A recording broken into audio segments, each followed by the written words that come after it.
Setiap hujan punya awal yang jauh dari pandangan.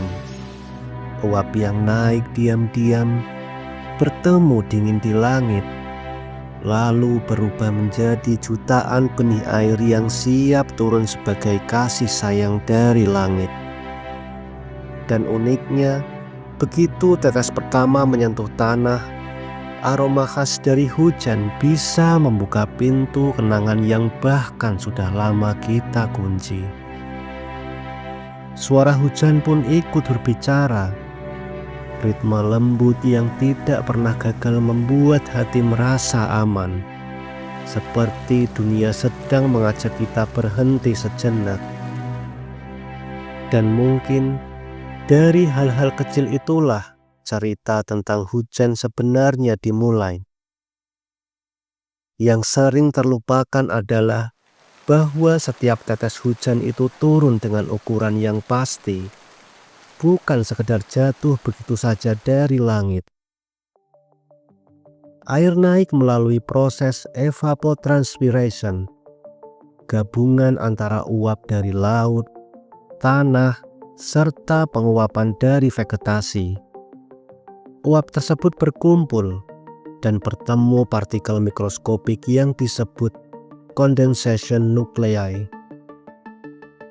Ketika udara bergerak naik, ia mengalami penurunan suhu, sebuah proses yang disebut adiabatic cooling, sehingga uap berubah menjadi titik-titik kecil. Di dalam awan, terdapat banyak sekali tetesan super cold droplets, yaitu air yang tetap cair meskipun berada di bawah 0 derajat Celcius. Tetesan itu saling bertabrakan, menyatu, dan mengalami proses collision coalescence hingga ukurannya membesar dan cukup berat untuk jatuh sebagai hujan. Jika satu variabel berbeda sedikit saja, tekanan, suhu, atau kelembapan, maka hujan dapat gagal terbentuk. Mekanika fisikanya terlalu presisi untuk dianggap sebagai suatu kebetulan. Allah berfirman, "Dan kami turunkan dari langit air menurut suatu ukuran." Para mufasir menjelaskan bahwa ukuran di sini bukan hanya volume, melainkan juga waktu turunnya, tempatnya, dan intensitasnya. Semuanya telah ditentukan dengan ketetapan yang sempurna. Nabi Muhammad tidak mengajarkan untuk takut kepada hujan. Di dalamnya terdapat adab, kelembutan, dan kesadaran bahwa hujan adalah rahmat, bukan ancaman. Namun bumi berubah, dan perubahan itu bukan kesalahan hujan. Kota menjadi lebih panas karena urban heat island, sehingga awan hujan lebih cepat terbentuk. Hutan yang hilang membuat tanah kehilangan infiltration capacity, sehingga air tak lagi meresap, tetapi mengalir begitu saja. Jalan, beton, dan atap rumah membentuk impervious surfaces, permukaan yang tidak memberi tempat bagi air untuk masuk ke dalam tanah. Atmosfer kini juga lebih hangat. Menurut Clausius-Clapeyron relation, udara yang lebih hangat mampu menahan lebih banyak uap air. Konsekuensinya, ketika hujan turun, ia turun dalam intensitas yang jauh lebih besar. Sains mengatakan bahwa airnya tidak salah. Islam mengatakan bahwa hujan adalah rahmat. Lalu mengapa bencana tetap terjadi? Karena rahmat yang turun itu bertemu dengan bumi yang rusak oleh tangan manusia sendiri.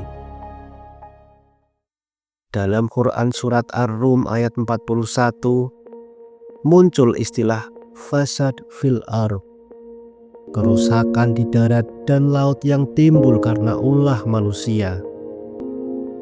Tafsir klasik menjelaskan bahwa kerusakan itu mencakup rusaknya alam, hutan yang hilang, tanah yang tidak lagi menyerap air, dan sungai yang tercemar.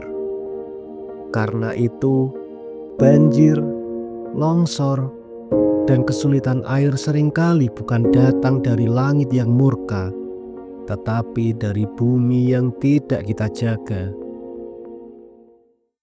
Hujan tetaplah rahmat, namun rahmat dapat berubah menjadi peringatan ketika tempat jatuhnya telah dihancurkan oleh manusia. Hujan adalah sesuatu yang unik.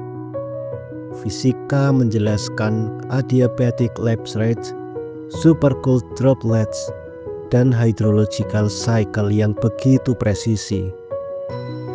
Al-Quran menyebut hujan sebagai ayat dan tanda. Dan semakin direnungkan, semakin terasa bahwa keindahan hujan bukan hanya terletak pada proses ilmiahnya, tetapi juga pada makna spiritual yang menyertainya. Dan ada satu hal lain yang sering dirasakan manusia namun jarang dipahami: aroma khas hujan. Aroma itu disebut petrikor, gabungan minyak tumbuhan yang tersimpan di dalam tanah dan senyawa bernama geosmin yang dihasilkan bakteri Actinomycetes. Ketika tetes hujan pertama menyentuh tanah kering, air memerangkap gelembung mikro yang naik ke permukaan dan melepaskan geosmin ke udara. Otak manusia sangat sensitif terhadap senyawa ini. Cukup beberapa part per triliun untuk terdeteksi. Dan menariknya, geosmin langsung memicu bagian otak yang mengatur memori emosional. Karena itu, ketika hujan turun, seseorang bisa tiba-tiba teringat masa kecil, rumah lama, atau seseorang yang pernah ia rindukan. Ini bukan perasaan aneh, ini otak yang sedang mengatur ulang emosi kita. Air hujan juga menyuburkan tanaman, karena ia membawa nitrogen terlarut hasil proses fiksasi atmosferik, nutrisi yang langsung diserap zona akar. Tetesannya memiliki pH sedikit asam, sehingga mineral lebih mudah terlepas dan tersedia bagi tanaman. Saat hujan menyentuh permukaan tanah, komunitas bakteri Actinomycetes terbangun, melepaskan geosmin sambil memecah bahan organik menjadi nutrisi. Itulah sebabnya hujan bukan hanya air, tetapi rizki yang turun dalam bentuk proses kimia dan biologis yang bekerja sunyi. Begitu pula dengan suara hujan. Banyak orang merasa tenang mendengar rintiknya, seakan ada sesuatu yang menurunkan beban batin. Sains menyebut suara hujan sebagai pink noise, jenis suara yang energinya tersebar merata pada frekuensi rendah, membuat otak berada pada kondisi stabil. Pink noise bekerja sebagai auditory masking, menutup suara-suara yang mengganggu dan memberi ruang bagi sistem saraf untuk masuk ke mode pemulihan. Sistem ini dikenal sebagai parasympathetic activation, kondisi ketika jantung melambat, nafas lebih dalam, dan tubuh merasa aman. Jadi rasa tenang saat mendengar hujan bukan kebetulan. Itu resonansi antara alam dan fisiologi manusia. Hujan adalah rahmat. Hujan adalah kehidupan. Hujan adalah bukti bahwa alam masih ingin mengajarkan sesuatu kepada kita. Dan pada setiap tetesnya, terdapat pesan halus. Perbaikilah bumi, agar ketika aku menurunkan rahmat, bumi bukan hanya selamat, tetapi juga kembali hidup.